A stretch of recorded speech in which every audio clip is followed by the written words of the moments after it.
ಎಷ್ಟು ಟೈಮ್ ನಾವು ಚಿಲ್ಡ್ರನ್ ಜೊತೆ ಸ್ಪೆಂಡ್ ಮಾಡ್ತೀವಿ ಅನ್ನೋದು ತುಂಬ ಇಂಪಾರ್ಟೆಂಟ್. ಏನು ಮಾತಾಡಬೇಡ, ಜಸ್ಟ್ ಅವ್ರ ಹತ್ರ ಕುತ್ಕೊಳ್ಳಿ. ಕುತ್ಕೊಂಡಿದ್ರೇನೆ ಸ್ವಲ್ಪ ಟೈಮ್ ಆದಮೇಲೆ ಅವ್ರು ಎಕ್ಸ್ಪ್ರೆಸ್ ಮಾಡೋಕ್ಕೆ ಶುರು ಮಾಡ್ತಾರೆ.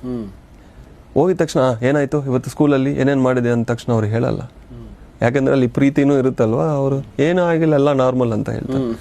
ಬಟ್ ನೀವು ಅಲ್ಲಿ ಹೋಗಿ ಜಸ್ಟ್ ಕುತ್ಕೊಂಡು ನಿಧಾನಕ್ಕೆ ಆ ಆಹಾರ ಸಿಂಕ್ ಆಗುತ್ತೆ, ನಿಮ್ಮ ಎನರ್ಜಿ ಅವ್ರ ಎನರ್ಜಿ. ಯಾಕಂದರೆ ಅವ್ರು ಸ್ಕೂಲ್ಗೆ ಹೋಗಿ ಬಂದಿದ್ದಾರೆ, ನೀವು ಬಿಸ್ನೆಸ್ ಆಫೀಸಿಂದ ಬಂದಿದ್ದು, ಎನರ್ಜೀಸ್ ಡಿಫ್ರೆನ್ಸ್ ಇರುತ್ತೆ, ಮ್ಯಾಚ್ ಆಗಲ್ಲ. ಸ್ವಲ್ಪ ಟೈಮ್ ಆದಮೇಲೆ ಒಂದೇ ಫ್ರೀಕ್ವೆನ್ಸಿಗೆ ಬರುತ್ತೆ ಫ್ಯಾಮ್ಲಿ ಅನ್ನೋದು. ಅದಕ್ಕೆ ಹೇಳ್ತೀವಿ ಫ್ಯಾಮ್ಲಿಯೆಲ್ಲ ಒಟ್ಟಿಗೆ ಕೂತ್ಕೊಂಡು ಊಟ ಮಾಡಬೇಕು. ಯಾಕೆಂದರೆ ಆ ಟೈಮಲ್ಲಿ ಆ ಬಾಂಡಿಂಗ್ ಕ್ರಿಯೇಟ್ ಆಗುತ್ತೆ, ಫ್ರೀಕ್ವೆನ್ಸಿ ಮ್ಯಾಚ್ ಆಗುತ್ತೆ. ಅವ್ರಿಗೆ ಒಂದು ಅವಕಾಶ ಕೊಡಬೇಕು. ನಾನು ಒಂದು ಎರಡು ಕೇಳ್ತೀನಿ, ಆರ್ ಯು ಹ್ಯಾಪಿ? ಇಲ್ಲ ಅಂದರೆ ದೆನ್ ಡಿಗ್ ಮಾಡ್ತೀನಿ, ಯಾಕೆ ಏನಾಯಿತು ಏನಾಯಿತು ಏನಾಯಿತು ಅಂತ ಮಾಡ್ತೀನಿ. ಇನ್ನೊಂದು ಏನು, ಇವತ್ತೇನಾದರೂ ಹೊಸದಾಗಿ ಕಲ್ತಿದೆಯಾ? ಈ ಎರಡು ಸಾಕು ಮಕ್ಕಳಿಗೆ. ಅವರು ಎಕ್ಸ್ಪ್ರೆಸ್ ಮಾಡೋಕ್ಕೆ ನಾವು ಪ್ಲಾಟ್ಫಾರ್ಮ್ ಕ್ರಿಯೇಟ್ ಮಾಡಬೇಕು.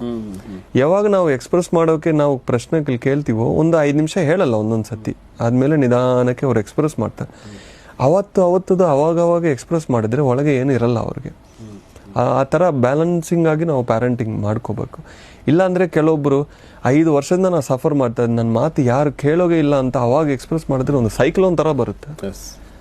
ಅಂದರೆ ಕೇಳೋಕೆ ಪ್ಯಾರೆಂಟ್ಸ್ ರೆಡಿ ಇಲ್ಲ. ಹೇಳಿದ್ರೆ ಅವರು ಪ್ಯಾರೆಂಟ್ಸ್ ಏನು ಮಾಡ್ತಾರೆ ಅಂತ ಭಯದಿಂದನೇ ತುಂಬ ಒಳಗೆ ಇಟ್ಕೊಳ್ತಾರೆ.